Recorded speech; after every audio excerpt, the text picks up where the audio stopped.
Maka disinilah sesungguhnya kita dibebaskan dari Dajjal. Sesungguhnya Dajjal itu adalah orang yang bermata satu, makhluk yang selalu melihat satu sisi yang sesuai dengan keinginannya. Itulah Dajjal.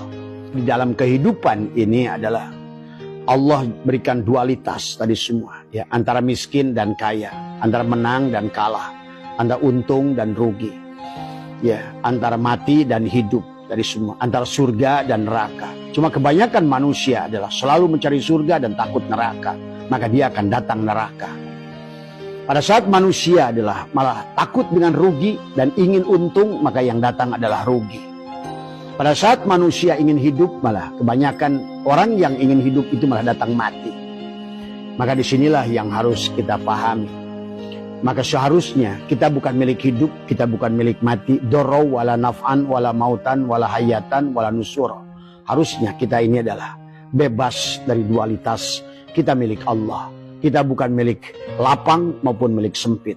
Kenapa terkadang Allah lapangkan kita? Karena kita bukan milik sempit. Kemudian pada saat manusia dalam keadaan lapang tidak ingat Allah, maka Allah berikan sempit supaya kamu bukan milik lapang. Maka disinilah sesungguhnya kita dibebaskan dari Dajjal. Sesungguhnya Dajjal itu adalah orang yang bermata satu, makhluk yang selalu melihat satu sisi yang sesuai dengan keinginannya. Itulah Dajjal. Maka jangan mencari-cari Dajjal, karena Dajjal itu bisa diri kita. Maka Abah sudah menjelaskan, jangan cari jin. Pada saat kita berpikir picik, selalu ingin untung sendiri, itulah jin. Pada saat kita ingin selalu berbuat dosa, itulah setan. Jadi istilah jin, setan.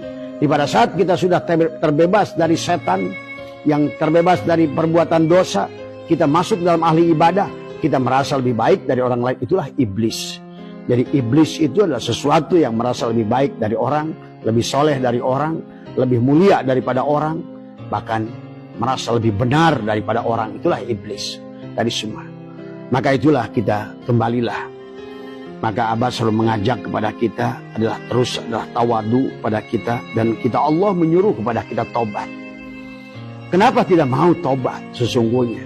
Maka tadi manusia lebih takut kepada tadi dualitas tadi. Padahal seharusnya kalau seandainya kita adalah orang yang sadar, tadi semua adalah takut dualitas, disebabkan dualitas itu muncul adalah itulah hakikat Ya'juj wa Ma'juj sesungguhnya.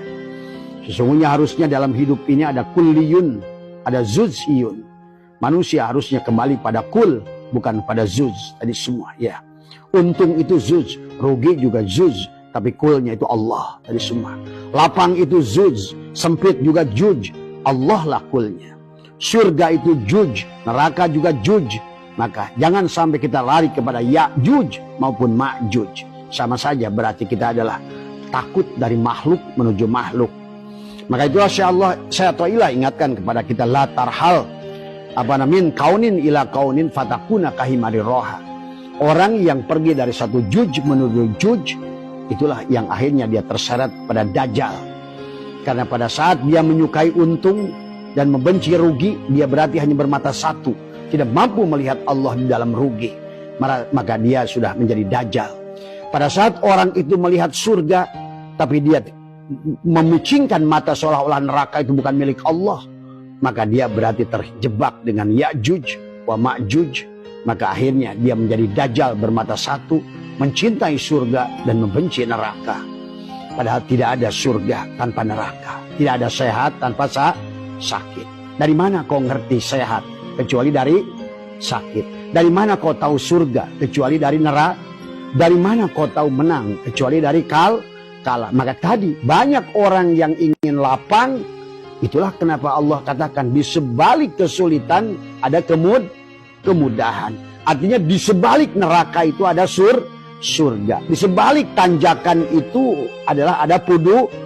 Di sebalik musibah itu ada anugerah. Nah kalau ngerti, disitulah Allah katakan, istaghfiru rabbakum innahu kana ghaffar yursilis sama alaikum midrara wa yumdidkum bi amwal. Kenapa manusia itu tidak mau kembali kepada Allah? Terkadang manusia itu tidak mau kembali pada Allah. Maka Hikam mengatakan, kalau kita berjalan pada Tuhan, tidak merasakan kelembutan Tuhan, maka kita akan ditarik pada rantai ujian. Kalau kita tidak menyadari indahnya jamalnya Allah, indahnya kamalnya Allah, maka kita akan ditarik pada jalal dan koharnya. Karena ke kanan dia, ke kiri juga dia. Untung dia, rugi juga dia. Kaya dia, miskin juga dia. Menang dia, kalah juga. Itulah harusnya kita itu cerdas dari semua.